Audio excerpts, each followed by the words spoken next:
নমস্কার বন্ধুরা, দেখুন শুরু করছি অংশীদারি কারবার এই চ্যাপ্টারের 2 নম্বর পার্ট। এটাকে আমি শুরু করেছিলাম জাস্ট, অর্থাৎ একটা পার্ট দিয়েছিলাম। তো আশা করব বন্ধুরা আমার ক্লাসগুলো যারা দেখছেন তারা অবশ্যই প্রথম পার্ট থেকে দেখবেন। কেন কি প্রথম পার্টগুলো হচ্ছে একটু আমি সহজ অঙ্ক দিচ্ছি, যাতে কি ধীরে ধীরে আমি কঠিন অঙ্কে যেতে পারি, তাতে আপনার বুঝতে খুব সুবিধা হবে। ঠিক আছে, তো যাই হোক কথা না বাড়িয়ে পাটিগণিতের অংশীদারি কারবারের 2 নম্বর পার্ট শুরু করছি। দেখুন বন্ধুরা, প্রথম প্রশ্নটি কি বলেছে যে এ বি সি তিনজনে মোট 53,000 টাকা নিয়ে একটি ব্যবসা শুরু করে। এ বি এর থেকে 5,000 টাকা বেশি এবং বি সি এর থেকে 6,000 টাকা বেশি বিনিয়োগ করে। ব্যবসাতে 31,800 টাকা লাভ হলে এ কত টাকা পাবে? খুবই সহজ একটি অঙ্ক দিয়েছে। একটু বন্ধুরা প্রশ্নটা আপনাকে একটু বুঝতে হবে, প্রশ্নটা বুঝলে খুব সহজেই আপনি অঙ্কটা করতে পারবেন। তো যাই হোক কিভাবে করছি আমি দেখুন। আমি কি লিখলাম যে এ এর মূলধন, বি এর মূলধন আর সি এর মূলধন এর সমষ্টি কত টাকা? 53,000 টাকা বলাই আসে যে তিনজনের 53,000 টাকা নিয়ে ব্যবসা শুরু করেছে। তাহলে এটা সমান সমান আমি লিখতে পারি 53,000 টাকা। ঠিক আছে, এটা এবার কি দেখুন পরের লাইনেই বলেছে যে এ বি এর থেকে 5,000 টাকা বেশি, বি সি এর থেকে 6,000 টাকা বেশি বিনিয়োগ করে। তাহলে এখানে আমরা কি করব, সি এর টাকাটা ধরে নিব। ধরি সি এর টাকা হচ্ছে এক্স টাকা। এবার দ্বিতীয় লাইনের শেষের দিকে কি বলেছে যে বি সি এর থেকে 6,000 টাকা বেশি, সি যা পাবে তার সাথে আরো 6,000 যোগ করলে বি এর টাকা হবে করছি। তাহলে আমি কি পাবো, বি সি এর থেকে 6,000 টাকা বেশি পেলো হলো। ঠিক একই রকম এখানে একটা প্লাস দিব। এবার এই লাইনের শুরুতে বলেছে যে এ বি এর থেকে 5,000 টাকা বেশি পেয়েছে। তাহলে বি যদি এই টাকাটা পায় তাহলে এ কত পাবে, এর সাথে আরো 5,000 যোগ করতে হবে, তাহলে এ বি এর থেকে 5,000 বেশি পাবে, তাই না? তাহলে দেখুন এক্স প্লাস 6,000, তাহলে এই টোটালটার সাথে আরো 5,000 যোগ করতে হবে, অর্থাৎ এক্স প্লাস 6,000 প্লাস আরো 5,000, তাহলেই এ কি বি এর থেকে 5,000 টাকা বেশি পাবে, তাই না? বাস এইটুকু বন্ধুরা সমাধান করতে হবে। সমাধান করে আমাদের জানতে হবে যে এক্স এর মান কত। তাহলে আমি সবার মূলধনটা পেয়ে যাব। আচ্ছা, তাহলে দেখুন টোটাল এক্স কটা হলো, একটা এক্স, দুটো এক্স, তিনটা এক্স, তাই না? আর তিনটা এক্স যোগ করলে কত হচ্ছে, 3x টাকা, তাই না? প্লাস এবার সংখ্যাগুলো যোগ করুন, 5, 6, 11 আর 6, 17, তাই না? তাহলে 17,000 টাকা, 17, 3টা 0, এখন আমি সমান সমান 53,000। এবার এই 17,000 টাকাটা ওপাশে নিয়ে যাই, তাহলে কি হবে, যোগ আছে, ওপাশে গেলে বিয়োগ হবে। 53,000 থেকে 17,000 বিয়োগ করুন, তাহলে 13 থেকে 7 গেলে কত হচ্ছে, 6, তাই না? হাতে রেখে এটা হলো 2, তাহলে 5 থেকে 2 গেলে কত, 3, 36,000 টাকা, তাই না? এবার কি দেখুন এটা কাটা চলে গেছে, 3x আছে, এই 3টাকে আমি ওপাশে নিয়ে যাবো। তাহলে 3টা গুণ অবস্থায় আছে, ওপাশে হলে কি হবে, ভাগ, তাহলে কাটাকাটি করুন, তাই না? 3 12 36, তাহলে পেলাম কত, 12,000 টাকা। কার মান পেলাম, এটা এক্স এর মান পেলাম এই 12,000 টাকা। অর্থাৎ এক্স এর মান 12,000 টাকা পাওয়ার মানে কি হলো, মানে হচ্ছে A is to B is to C এর মূলধন। দেখুন আমরা এক্স এর মান 12,000, অর্থাৎ কি সি, এই দেখুন সি এর মূলধন ছিল 12,000 টাকা, পেলাম সি এর মূলধন। এবার হচ্ছে বি এর মূলধন কত, এই এক্স প্লাস 6,000, অর্থাৎ সি এর মূলধনের সাথে কি আমি কত যোগ করবো, 6,000, তাহলে 12,000 আর 6,000 মিলে কত হচ্ছে, 18,000।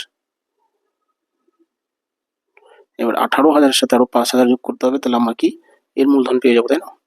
কারণ বলেছে বি এর থেকে এ আরো 5,000 বেশি পাবে এখানে। তাহলে 5,000 আর 18,000 কত হচ্ছে, 23,000, 23, 3টা 0 টাকা, বাস। তাহলে আমরা প্রত্যেকের মূলধন পেয়ে গেলাম, তাই না? এবার এই মূলধনের অনুপাতটাকে আমরা ছোট করে নিচ্ছি, 23:18:12 হয়ে গেল, তাই না? এই অনুপাতে আমরা কি করবো, 31,800 টাকা ভাগ করে দিব, তাহলে এ কত টাকা পাবে, এটা হচ্ছে প্রশ্ন করা হয়েছে। তো আমরা ডাইরেক্ট লিখে দিচ্ছি এ পাবে। আমি লিখে লিখে করাচ্ছি এই জন্যই যাতে আপনি একটু ভালো বোঝেন, এত কিছু লেখার কোনো প্রয়োজন নেই, যার জন্য যেহেতু লিখেছি তার জন্য অঙ্কটা বড় দেখাচ্ছে। আচ্ছা, তাহলে এ পাবে কি, দেখুন মোট লাভ্যাংশ হচ্ছে 800 টাকা ইন্টু এর মূলধন কত, মূলধনের অনুপাত হচ্ছে 23, উপরে দিব। এবার নিচে কি করব, এই তিনটি অনুপাতের যোগফল নিচে দিব। তাহলে কত হচ্ছে 10 3 13 3 1 2 4 হাতে রেখে 5 53, বাস।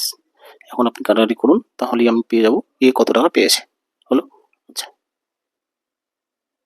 এখন কাটাকাটি 53 6 53 তে 318, কিভাবে দেখুন, 3 6 18 8 5 6 30 হাতে রেখে 31, দুটো শূন্য, তাহলে পেলাম 600 আর এখানে আছে 23। 6 23 কত, 3 6 18, 6 দুগুণে 12 হাতে রেখে 13, কটা শূন্য, দুটো শূন্য, তাহলে 13,800 টাকা। কার টাকা এটা বন্ধুরা? এটা হচ্ছে এর লাভ্যাংশ। তার মানে 13,800 টাকা এটা এ পেয়েছে। এটা দেখুন বন্ধুরা, এসএসসি সিজিএল টায়ার 2 এক্সাম 2019 সালের কোশ্চেন। দেখো অপশন নাম্বার ডিতে রয়েছে এই উত্তরটা, তাহলে অপশন ডি হচ্ছে বন্ধুরা উত্তর। তো আশা করি ক্লাসটি বুঝে থাকবেন। যদি ক্লাসটি বুঝে থাকেন এবং আপনার ট্রিক্সটি যদি ভালো লেগে থাকে, অবশ্যই লাইক কমেন্ট শেয়ার করবেন, নতুন বন্ধুরা চ্যানেলটি সাবস্ক্রাইব করবেন। তাহলে চলে আসি বন্ধুরা পরবর্তী প্রশ্নে, অর্থাৎ 2 নম্বর, দেখুন সেটা। তো এই হলো বন্ধুরা 2 নম্বর প্রশ্ন। এটা প্রশ্ন কি বলেছে দেখুন, কোনো ব্যবসায় 7,000 টাকা মোট মূলধনের মধ্যে রাম শ্যামের থেকে 200 টাকা বেশি, শ্যাম যদুর থেকে 400 টাকা বেশি বিনিয়োগ করেন।